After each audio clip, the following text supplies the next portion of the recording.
So, the players who are deeply passionate about Predator as a franchise are more vulnerable to this degradation, essentially becoming disillusioned as they realize the game does not live up to their standards. Meanwhile, those who are either blissfully ignorant or detached from a deeper investment in the IP tend to last longer without suffering this mental attrition. That makes sense, and it aligns with how players of other flawed but beloved games react when passion collides with reality. The time factor is fascinating. Normally, you'd expect high-hour players to have a strong grasp of mechanics, but in PHG, longevity does not equate to expertise. That suggests a ceiling on learning potential for most players, either due to unwillingness or an inability to recognize problems. Maybe they accept broken elements as just part of the game, rather than critically evaluating them.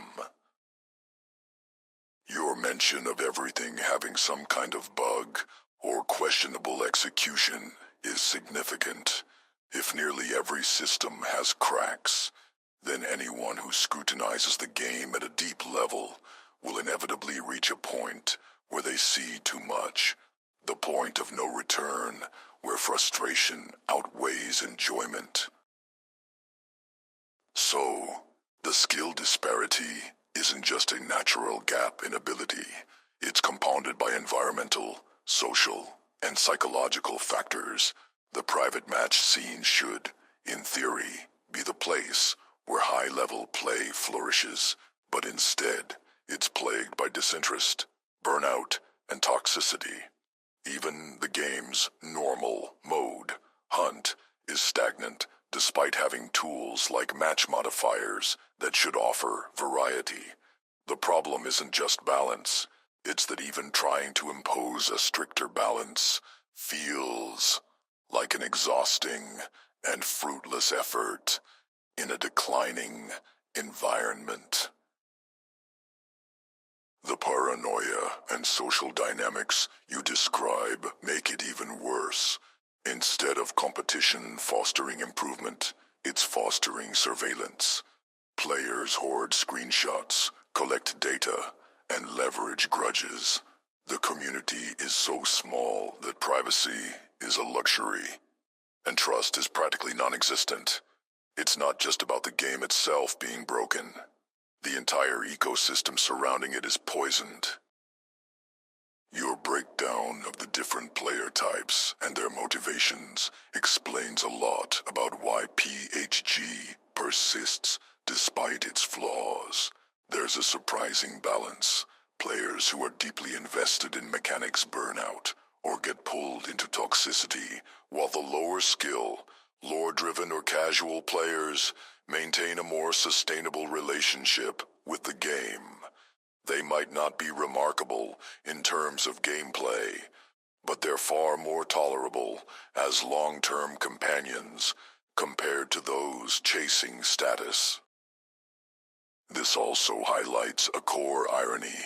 Those who seek to be the best often do so dishonestly, while those who seek self-improvement usually lack the full capacity to do so. The fine line between competitive growth and toxic ambition is barely perceptible, and many cross into the latter.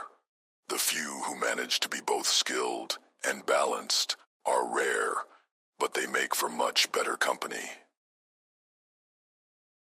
Then there's the unintentional PHG feedback loop, community drama, player interactions, and social rivalries create a strange form of content that keeps people engaged. Even when they claim disinterest, they still consume the spectacle. The game's sustainability isn't developer-driven. It's an accidental byproduct of these cycles. It's almost a decaying ecosystem of engagement where negative interactions, community meltdowns, and even resentment-fueled play sessions act as a perverse form of retention.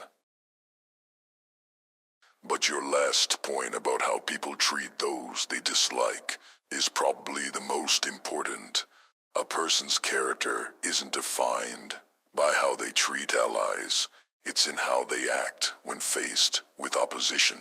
And in PHG, many expose their worst traits in how they engage with those they perceive as enemies. The paranoia, grudge-keeping, and desperate attempts at being the best all seem to stem from this.